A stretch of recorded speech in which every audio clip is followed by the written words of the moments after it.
भगवते वासुदेवाय। ओम नमो भगवते वासुदेवाय।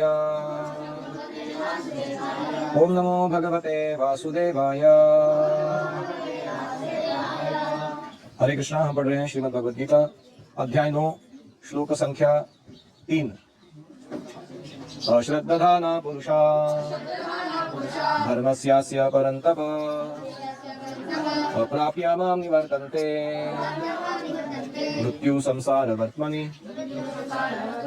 अश्रद्धधानाः श्रद्धा विहीन पुरुषाः पुरुष धर्मस्य अस्य इस धर्म के प्रति भक्ति योग के आचरण के प्रति परंतप हे शत्रुहंता अर्जुन अप्राप्य माम मुझको बिना प्राप्त किए निवर्तन्ते लौटते हैं मृत्यु संसार वर्त्मनि मृत्यु के संसार में मृत्यु रूपी संसार के पथ में। भाषांतर। हे परंतप जो लोग भक्ति में श्रद्धा नहीं रखते वे मुझे प्राप्त नहीं कर पाते, अतः वे इस भौतिक जगत में जन्म मृत्यु के मार्ग पर वापस आते रहते हैं। हरि ओम सहना भवतु सहनौ भुनक्तु सह वीर्यं करवावहै तेजस्विनावधीतमस्तु मा विद्विषावहै। ओम शांति शांति शांतिः। ओम अज्ञानतिमिरान्धस्य ज्ञानाञ्जनशलाकया चक्षुरुन्मीलितं येन तस्मै श्रीगुरवे नमः। जय श्री कृष्ण चैतन्य प्रभो नित्यानंद श्री अद्वैत गदाधर श्रीवासादि गौरभक्तवृन्द। हरे कृष्णा कृष्णा कृष्णा हरे हरे हरे राम राम राम हरे हरे।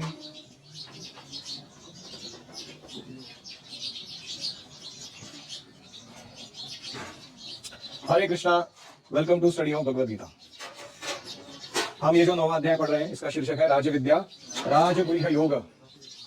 और हमने कैसे कृष्ण गुह्यतम सबसे टॉप सीक्रेट ज्ञान इस अध्याय में दे रहे हैं इसका विश्लेषण देखा।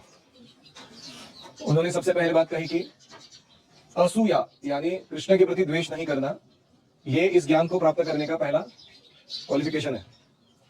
दूसरा, उन्होंने भक्ति के गुणों का वर्णन किया। भक्ति is the king of knowledge, सारे राजा विद्याओं का राजा है, मोस्ट कॉन्फिडेंशियल राजगुह्य है और सुसुखम कर्तुम, बड़े सुख से भक्ति को किया जा सकता है।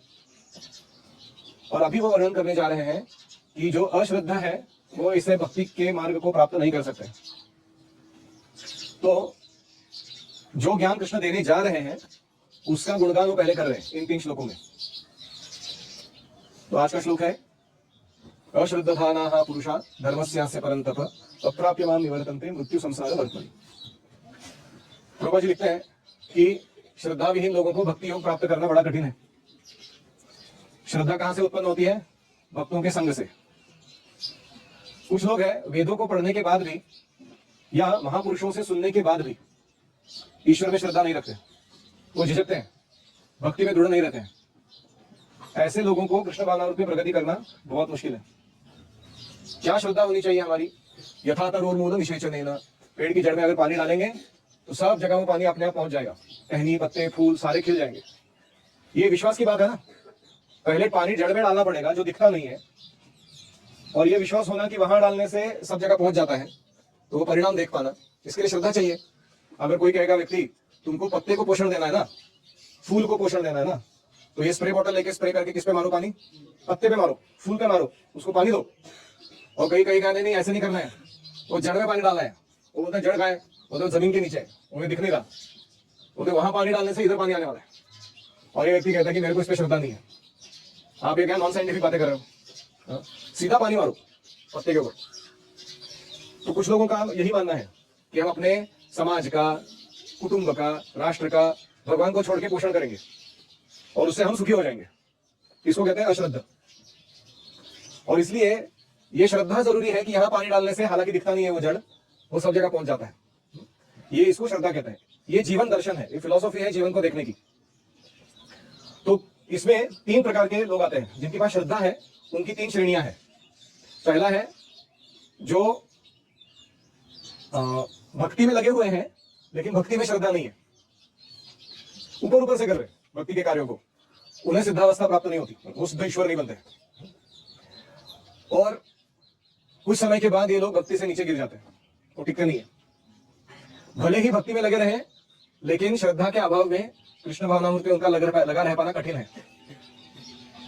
हर दिन साधना भक्ति वही व्यक्ति अच्छे से कर सकता है जिसने ये सुपरफिशियल लेवल का श्रद्धा दिखाना छोड़ दिया। नहीं तो कुछ समय के बाद वो अपने आप भक्ति से पतन होकर दूर चला जाएगा, क्योंकि उसकी श्रद्धा जो है वो बहुत ही ऊपर ऊपर की है।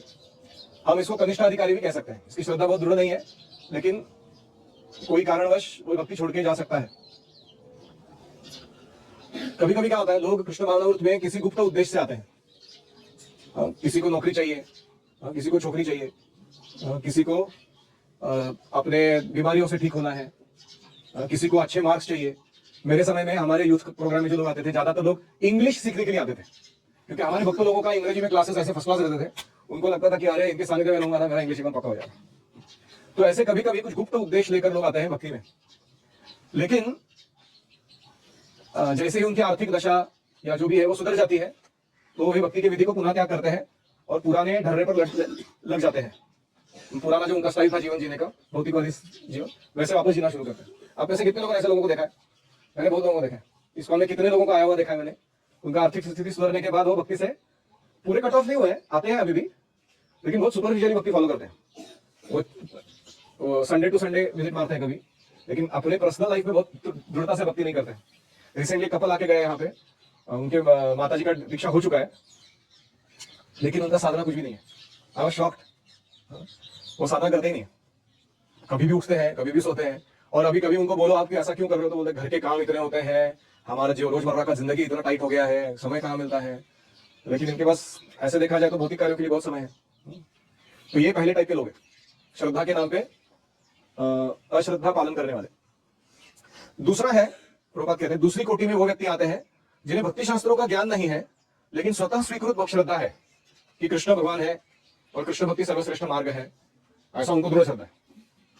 शास्त्रों का ज्ञान परिपक्व नहीं है, लेकिन फिर भी भक्ति में दृढ़ता है। तो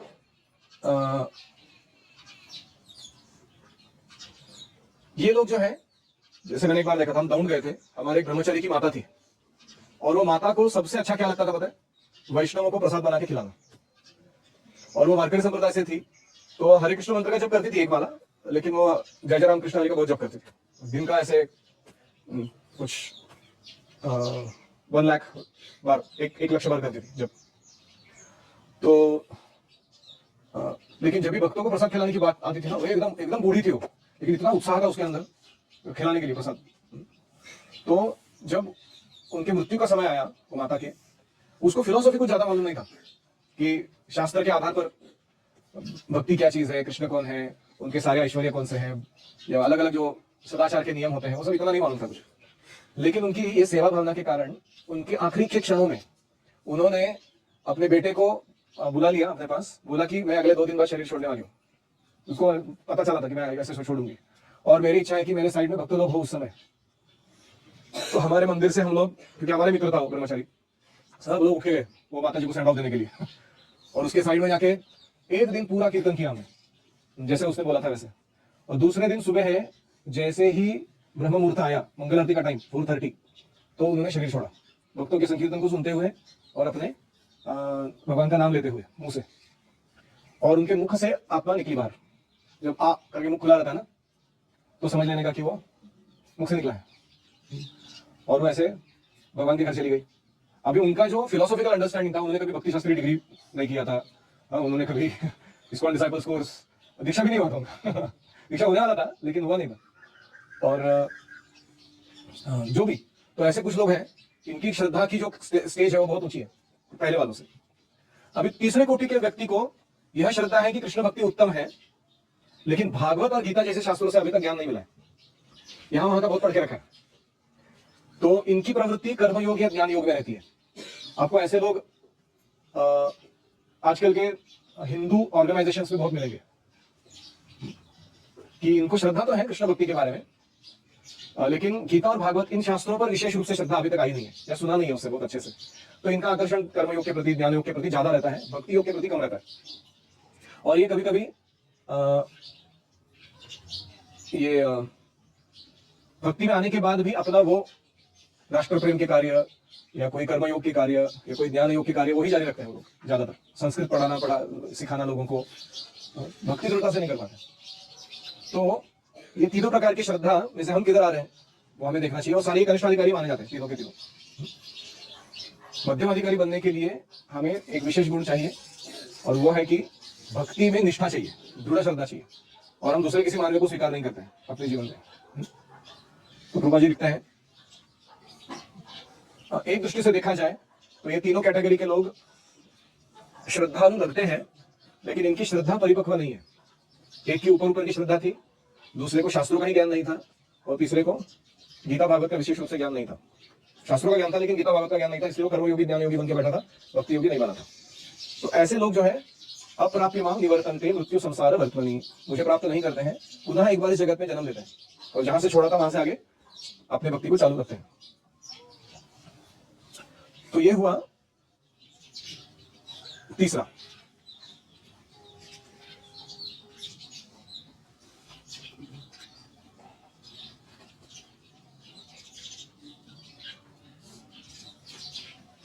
अभी चौथा, पांचवा, छठा, 7, 8, 9, 10 ये जो श्लोक है, 7 श्लोक, इसमें कृष्ण का ऐश्वर्य ज्ञान, कृष्ण ने बोला था ना अभी मैं ऐसा नॉलेज दूंगा जो अभी तक नहीं बोला मैंने, तो उसका पहला कड़ी चालू कर रहे भगवान। कृष्ण अपना ऐश्वर्य ज्ञान प्रदान कर रहे हैं। ऐश्वर्य ज्ञान मतलब क्या है? कृष्ण का इस भौतिक जगत के साथ कैसा संबंध है उसके बारे में ज्ञान। How is Krishna pervading and maintaining the material world, Krishna कैसे इस भौतिक जगत में व्याप्त है और कैसे इस भौतिक जगत का पोषण कर रहे हैं।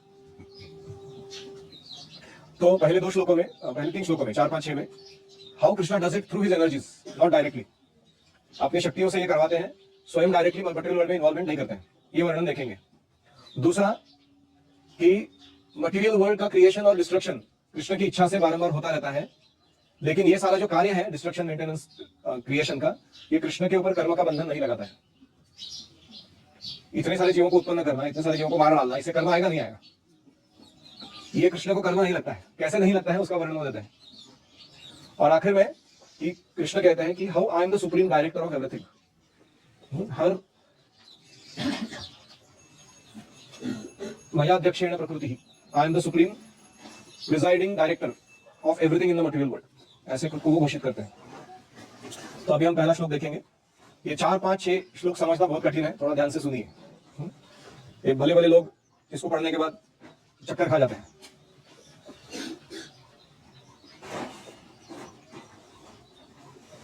चौथा श्लोक,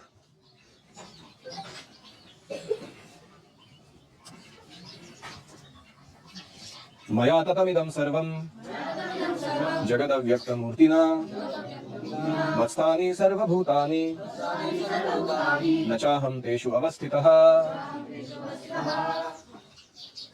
मया ततमिदं सर्वं, मेरे द्वारा इस जगत का सब कुछ व्याप्त है। जगत अव्यक्त मूर्तिना, ये जगत अव्यक्त मूर्ति के द्वारा व्याप्त है। ये अव्यक्त मूर्ति कौन है? परमात्मा है, भगवान का एक विस्तार रूप है परमात्मा। और ये परमात्मा इस जगत के हर एक कण कण में, अंडांतरस्थ परमाणु चयांतरस्थम, हर जगह व्याप्त है। तो इसको कृष्ण कह रहे हैं अव्यक्त। अव्यक्त मतलब क्यों? क्योंकि हम परमात्मा को देख नहीं पाते, इसलिए अव्यक्त। ऐसे नहीं कि वो है ही नहीं, अस्तित्व में नहीं, ऐसा नहीं है। अव्यक्त मतलब हमारे लिए वो प्रकट नहीं है, इसलिए उनको अव्यक्त कहा गया। तो मया ततमिदं सर्वम जगद अव्यक्त मूर्तिना, एक अव्यक्त मूर्ति के द्वारा, परमात्मा रूप में मेरे द्वारा ये सारा जगत व्याप्त है। समझ आया? मस्तानि सर्वभूतानि, सारे जीव मुझ में स्थित है। न चाहम तेषु अवस्थितः, लेकिन मैं उनमें अवस्थित नहीं हूं। तो मत्स्थानि सर्वभूतानि, ये किसका वर्णन है? गर्भोदक्षाई विष्णु का और महाविष्णु का। क्योंकि पहला जो लाइन था जगत अव्यक्त मूर्तिना, वो है क्षीरोदक्षाई विष्णु परमात्मा। फिर बाद में मत्स्थानि सर्वभूतानि, इस ब्रह्मांड को कौन चला रहा है? गर्भोदक्षाई विष्णु चला रहे हैं। गर्भोदक्षाई विष्णु एक ब्रह्मांड को मैनेज कर रहे हैं। तो इसीलिए सारे जीव उन पर आश्रित है कि नहीं है इस ब्रह्मांड के। ऐसे अनंत कोटि जो ब्रह्मांड है वो किस पर आश्रित है? महाविष्णु पर आश्रित है। उनके रंध्रों से ब्रह्मांड निकल रहे हैं ना। तो मत्स्थानि सर्वभूतानि, सारे जीव मुझ में स्थित है, ऐसा कह सकता ना कृष्ण। महाविष्णु के रूप में सारे जीव मुझ में स्थित है, न चाहम तेषु अवस्थिता। लेकिन भगवान जो है कृष्ण, जो गोलोक वृंदावन में रहते हैं, क्या वो इस भौतिक जगत के हर एक अफेयर में इन्वॉल्व है? नहीं इन्वॉल्व है। न चाहम तेषु अवस्थिता, मैं उनमें अवस्थित नहीं हूं, मैं अपना अलग ही अस्तित्व बनाए रखा हूं, गोलोक वृंदावन में अपनी लीलाएं रच रहा हूं। एक ही व्यक्ति है जो ये चार काम साइमल्टेनियसली कर रहे हैं। पहला, जगत को निर्माण करना, मेंटेन करना, डिस्ट्रॉय करना। दूसरा, जीवों को उसमें अलग अलग देह धारण कराना, कर्म के अनुसार सुख दुख अनुभव कराना। तीसरा, परमात्मा रूप में सबके हृदय में वास करना, हर एक कण कण में वास करना, और उस चीजों को धारण करके उनसे ये भौतिक जगत चलाना। और चौथा, सारे जीवों को अपने में धारण करना, ताकि उनका अस्तित्व जो है वो बनाए बरकरार रहे, लेकिन खुद उनमें इन्वॉल्व नहीं होना। जैसे कोई कन्फेक्शनरी शॉप है, मिठाई का दुकान है, तो मिठाई का दुकान में बहुत सारी मिठाइयां होती है, लेकिन ऐसा देखा जाता है कि मिठाई वाला उसको मिठाई खाने में ज्यादा दिलचस्पी नहीं होता है, क्योंकि वो इतना बनाता है वो रोज, इतनी रबड़ी, मालपुए, मैसूर पाक, लड्डू, ढोकला, समोसा, मैं नाम ले रहा हूं तो कुछ लोग ऐसे आह्लादित हो रहे हैं, वाह वाह चलो खाए ये सब लेकिन जो मिठाई वाला होता है, जो शॉप में बैठा हुआ है, उसको उसमें कोई इंटरेस्ट नहीं रहता, क्योंकि वो जैसे किचन का ना स्वरूप ऐसा है, बहुत ज्यादा जो कुकिंग करता है ना, उसको खाने की इच्छा नहीं होती। उसको दूसरों को खिलाने की इच्छा बहुत होती है, लेकिन उसको खुद खाने की इच्छा नहीं होती। ये सेवा का स्वरूप है। तो भगवान भी ये पूरा मटेरियल वर्ल्ड का कन्फेक्शनरी शॉप चला रहे हैं लेकिन उनको कोई इंटरेस्ट नहीं है सब काम में। वो तो बाकी जीवों को पड़ा हुआ है कि ये मेरे को चाहिए भोग करने के लिए, वो मेरे को चाहिए भोग करने के लिए, लेकिन कृष्ण को ऐसा कोई इंटरेस्ट नहीं है। न चाहम तेषु अवस्थितः, I am not involved in them. तो जो लास्ट लाइन है, न चाहम तेषु अवस्थितः, इसका दो और वर्णन है। एक है कि Krishna is independent of the प्रकृति, बट प्रकृति is dependent on Krishna. Krishna प्रकृति से स्वतंत्र है, लेकिन प्रकृति स्वतंत्र नहीं है, वो कृष्ण पर आश्रित है। ऐसे ही दूसरा अर्थ है, Krishna does not associate with प्रकृति, although he maintains it. Krishna इस प्रकृति का संग नहीं लेते हैं, तीन गुणों का, हालांकि ये तीन गुणों के द्वारा प्रकृति का काम चलाते हैं वो। जैसे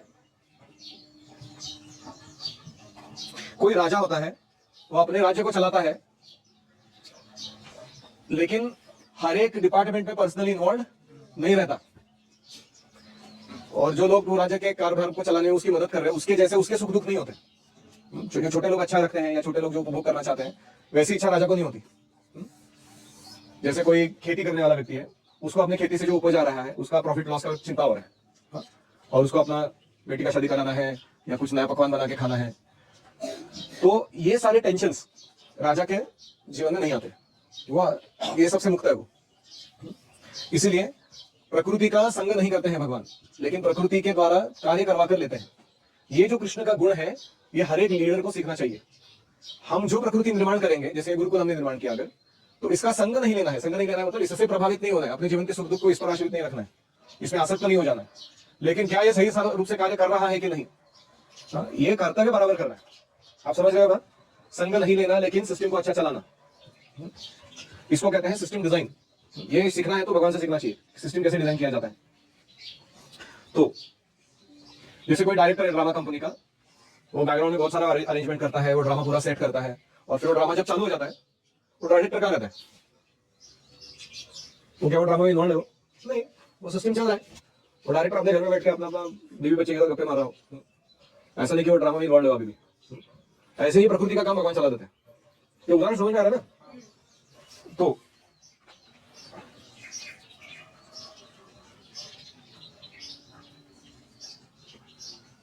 क्योंकि कृष्ण सब जगह फैले हुए हैं, विस्तारित हुए हैं, हर जगह व्याप्त है, इसका मतलब ये नहीं समझना चाहिए कि कृष्ण ने अपना व्यक्तिगत अस्तित्व खो दिया है, उनका पर्सनल फॉर्म नष्ट हो चुका है, क्योंकि वो सब जगह ऐसे प्रकाश जैसा कुछ विस्तारित हो गए।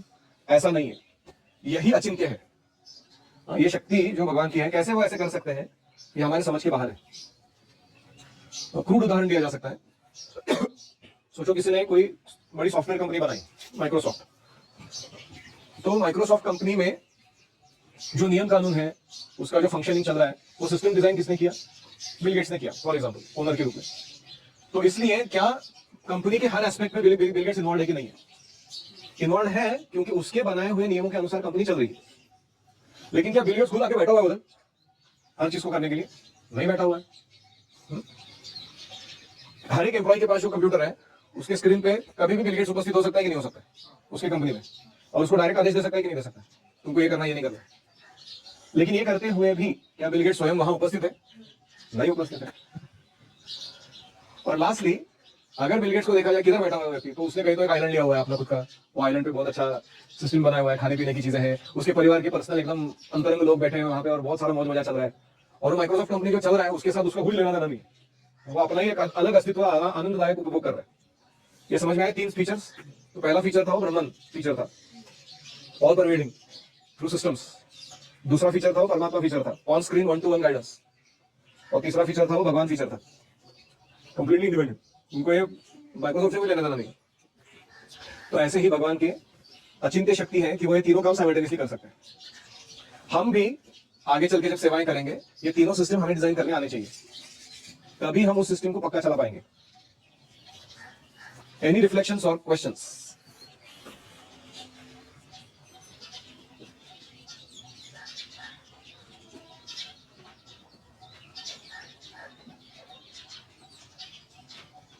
श्रीमद् भगवद गीता की जय, श्री प्रभुपाद की जय। ओम हरे कृष्णा कृष्णा कृष्णा हरे हरे, हरे राम राम राम हरे हरे।